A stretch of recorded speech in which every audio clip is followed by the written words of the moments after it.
My special guest today is Bre Jarmell. She's a beautiful sister warrior, my best friend, my ladybug, all of that. And she's going to give us a journey, take us on a journey of what she went through when she was diagnosed with breast cancer. We're also going to talk a little bit about her awesome book called Bae. So let's get started. Yeah, come on, yeah. When you wake up in the morning and you need a little boost, Leslie Hudson has a cup of inspiration just for you. What an awesome way to start your day on Mocha Chocolate Mondays. On Mocha Chocolate Mondays.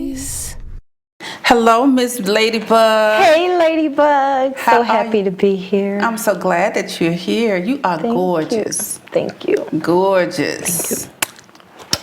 All of that. Yes. All of that. So tell me a little bit about you, about your journey and all of that. What happened? We are in October, Breast Cancer Awareness Month. Yes. And we know everywhere you go, you see pink. From Everywhere the NFL games, from the stores, and everywhere. So tell people a little bit about your journey and how did you find out that you had breast cancer? Okay. Well, my journey was a little bit unique, as everyone's is. Absolutely. But just a little backstory. I've been in healthcare for over 30 years. Okay. And I've taken care of many patients diagnosed with breast cancer. Oh, wow. Battling breast cancer from different stages, varying degrees of treatment.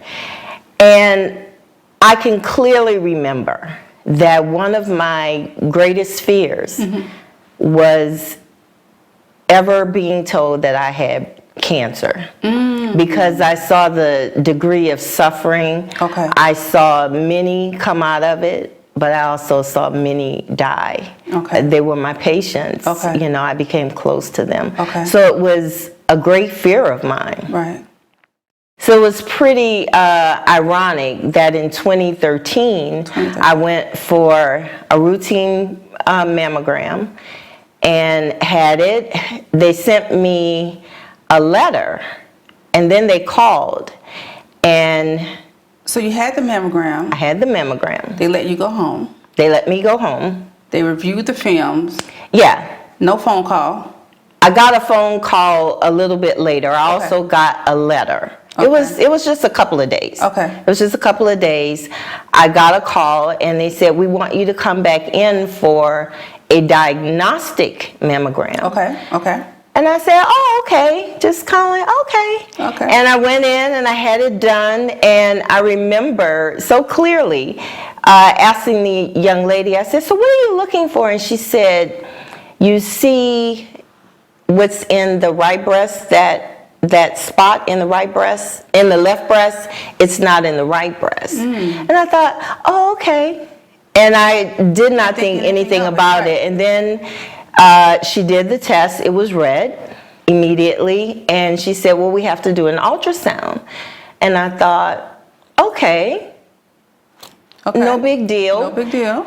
But something really happened when I was on that table having that ultrasound done. Right. I guess a little knowledge. My medical profession is dangerous. And it was just something about the mood of the way the technician was just very intense, and she was just turning knobs, and she just kept going over one area, and then she called the doctor, and they were talking, not really whispering, but it wasn't enough for me to hear. And they were talking, and she kept adjusting knobs and going over the same area, and it was just kind of at that moment, something in me just knew this is going to be a battle you have to face. And I remember tears just kind of strolled down my face, and the doctor said, why are you crying? And I said, I know what this is. So before you were even told? Before I was even told, I just knew.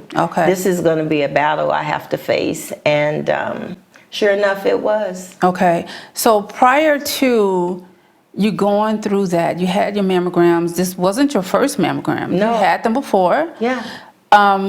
Was there a history in your family of anyone having breast cancer? My great-grandmother had breast cancer. She actually had a mastectomy. Okay. But it wasn't something that we focused on. We knew that. Right. But nobody else had ever been diagnosed with breast cancer or had anything that was of concern occur. So it wasn't something that I thought about. Right, right. And I know that you are a registered nurse, right? Yes. Were you in the habit of doing your own self-breast exams? I had done self-breast exams before, but I have to admit that I wasn't diligent about doing Same them here. every month. Same You here, know, I yeah. would, maybe see something on television or in a magazine and say, oh, I need to do that, and I would do it. I'm not even sure I was doing it very effectively, honestly. I agree with you. I think that even in my journey, I wasn't doing it every month. And I Yeah. think even 15 years later, being diagnosed with breast cancer, that I diligently do it Yeah. today. Yeah. So that's something, we definitely need to work on, because we Yeah, we know do. that early detection is the key. Yes. So you're there, you knew what was happening, and what happened next? Well, something, just my spirit and within my knower just kind of knew. Okay. But after they did the ultrasound, then of course they said you'll have to come in and have a biopsy done. And again, just kind of operating off of what I'm feeling Right. inside, I just kind of softly cried. And Okay. the doctor was very compassionate, but she got the specimen, and my doctor called me as soon as he got the results. And I'll never forget that day. It was June 13th, 2013. And he said, I have good news and I have bad news. And I'm thinking, well, you're calling me about the results of the biopsy, so how could any of that be good? Right. But okay, so he said, what do you want first? And he said, well, let's just start with the bad news. Okay. And he said, it is cancerous. And he said, but it was caught early. And I thought, Praise okay. God. Right. And I'm not even, I can't really even remember how I felt at that very moment. But I do know that I sent pictures out to one picture. I took a picture, and it was supposed to depict my mood or my facial expression, how I felt at that moment, because Okay. I know now that I have cancer. And I sent it to all of my close friends to make them aware, Okay. and to ask them to pray for me. And then I did something that I guess was helpful. I did a little retail therapy. And That's always helpful. always helpful. I did a little retail therapy, and my best friend, one of my best friends, is a nurse practitioner, and she was working in women's health at that time. Okay. And I called her, and she said, I'll be there tonight. And of course, she's the one that keeps me very level-headed, Okay. doesn't, she doesn't allow me to go make, just rash decisions. And she said, I want you to make an informed decision, because immediately I thought they can cut them off. Really? Yes, I thought, take them off. I don't want them. And she said, let's make an informed decision. Okay. I want you to know what that looks like. And you being a nurse already were Well, I had encountered patients that had mastectomies, and one of my other best friends, who's like a sister, she had also Okay. had a mastectomy and had a really tough journey with breast cancer. So it wasn't like I was far removed from it. Right. But in that moment, you just want it gone. Okay, so tell me, Bre, so after the lumpectomy, and I know you went through radiation. Did you have Yes. any other type of surgery or anything else? Any other treatment? No, I didn't have any other treatment. But actually, like I said, my journey was, it was not as difficult as a lot of other survivors. Right. And I'm grateful for that. But one thing that I think is important, even being a woman of faith, there's the aftermath. Ooh. The after the aftermath. After the aftermath. After the aftermath. And that has been the most troubling for me. And maybe troubling isn't the word, but I do recognize that God is in control. He allowed that situation, and the word is true. All things do work together for good, because there was good that came out of it in terms of self-discovery and that sort of thing. But the enemy crept up on me, and he was there, and he took up residence in my body, and I didn't know it. So even knowing that God is in control, every now and again there's a thought, especially if you hear of someone that's dealing with cancer or anything about it, read something about it, see something on television, there's always that little thought, because he was there and I didn't know. And that's huge. And I think that we need to be authentic and talk about after the aftermath, because after the aftermath is real. And I too know exactly what you're talking about. You hear about one of your sisters going on to be with the Lord. You hear about, you know, people being diagnosed for the second and third time. And we are grateful and we are faithful, you know, and you do have that little bitty thing that comes up in your spirit, right? And I want to say this too, and I know you do this as well, especially being a healthcare professional, is listening to your body. Yes. Yes. Did that change once you got that diagnosis 8 years ago? Is that one of the things? It did change. It probably rose to level 5,000. I agree. Because I don't sleep on anything. Now, I'm not crazy with it. If there's, I do try to connect the dots. Right, You know, right. If something's going on in my head, my stomach or whatever, okay, it's acting more like sinus, or it's this, or it's that. But I do my due diligence with, you know, just kind of making a good assessment and ruling things out, and if need be, seeing the doctor. Absolutely. Absolutely.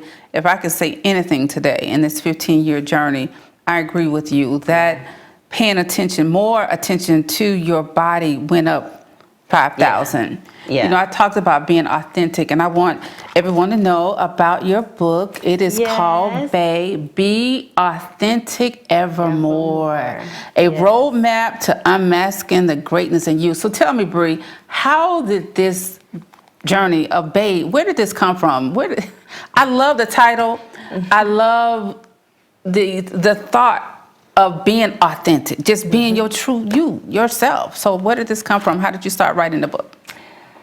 Well, after getting the diagnosis and going through the treatment, and one thing that happened was I just got this fight, this crazy fight. I was angry at this enemy, and I had heard different people tell me, oh, when you go through radiation, it makes you tired, and people have fallen asleep at the light, and you know, you're just you don't have any energy, all that stuff. And I just thought, no, that will not be me. So it was just kind of crazy that I developed this just incredible strength, and this, I went to beast mode.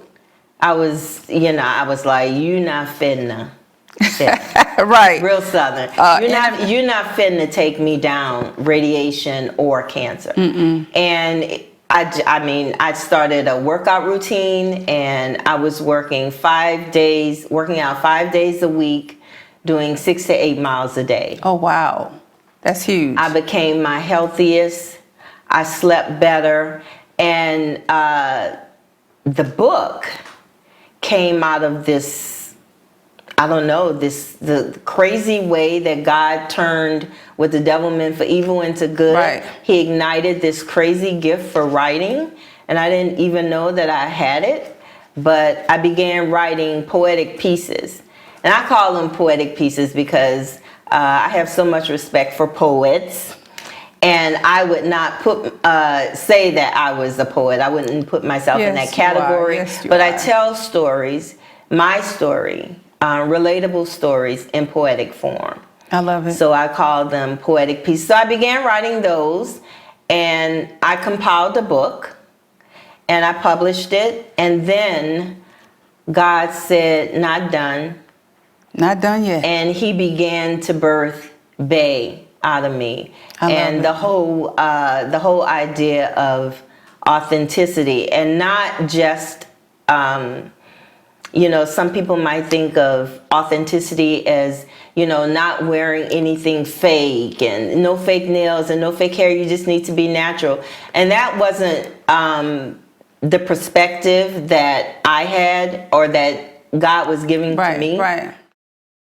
It was more of being authentic, knowing that he created you and that you have his DNA, and that when you operate out of this position, this vertical position where you're aligned with him and you're hearing him and he's downloading into you, and you operate out of that, then you're truly authentic. When you're who he created you to be and you're doing what he created you to do.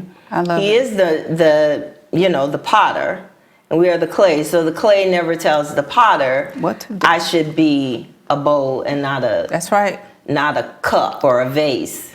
That is so true. The clay has to be what the potter says, and then it's authentic and beautiful in what it is. So that's what authenticity and Bre is about. And I want to tell people a little bit about this because it is so well put together. First of all, Thank you. I love the color. I love the cover, Thank you. right? Yes. The authenticity quiz. There is an authenticity quiz inside the book, y'all, which is so awesome. So she talks about, being authentic with God and who he is and who he is in you. Being authentic in love, in relationships, in happiness, and with yourself. And just that whole being a self-care advocate is huge. And being authentic, you can never go wrong. I just want to read something, just one little thing out of here that it was just so good. And it's in a portion of called becoming authentic, becoming authentic in relationships.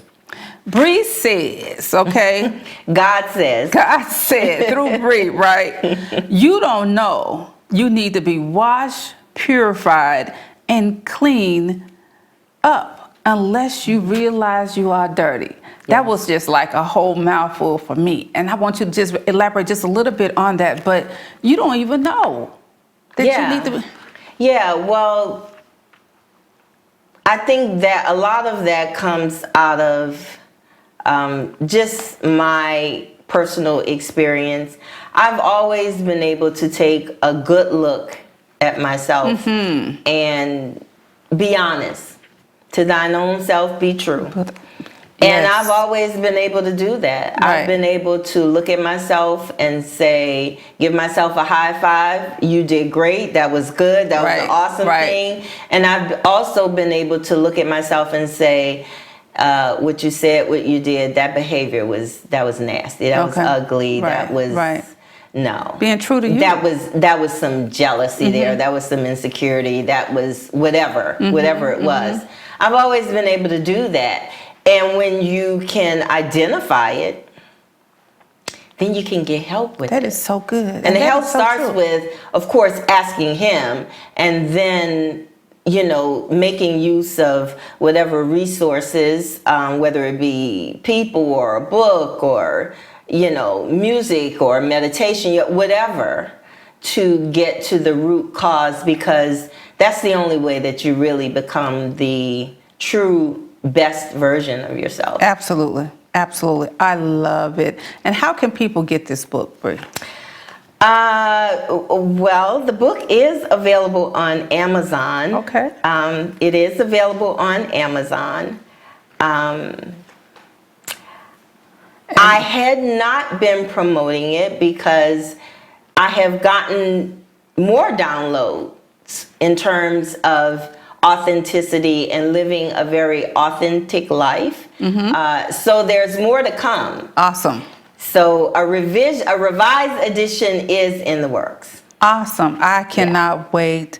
I want to thank you again. And before we leave, if you can just think about one thing that you would like people to know that you've learned from being diagnosed in 2013 to now in 2021 in this 8-year journey, about you or something that you want to, say. Okay. If it's one thing that I would have to say, anyone who is faced with being told you have cancer, whether it be breast cancer or any type of cancer or any type of illness, honestly, is to know that you are stronger than you probably think. Whenever you're given what could possibly be a life-threatening illness, or maybe just something as simple as asthma or something that would definitely impact your life, that can just knock you off your feet. Right. And knowing that you are stronger than what you are that day, that moment, and that you will get through it, you will come out on the other side, you will be victorious. Those aren't just words. You will be victorious and it will make you better. I think that would be the one thing that I would have to impart to anyone dealing with that. Wow, that's awesome. I truly enjoyed this time today. I did too. Thank you so much for the interview, and I want everybody to go out there and look for Bre Jarmell, BreJarmell, and look for Babe. Be Authentic Evermore. Be Authentic Evermore. Thank you, sis. Thank you. Yeah, come on, yeah. When you wake up in the morning and you need a little boost, Leslie Hudson has a cup of inspiration just for you. What an awesome way to start your day on Mocha Chocolate Monday.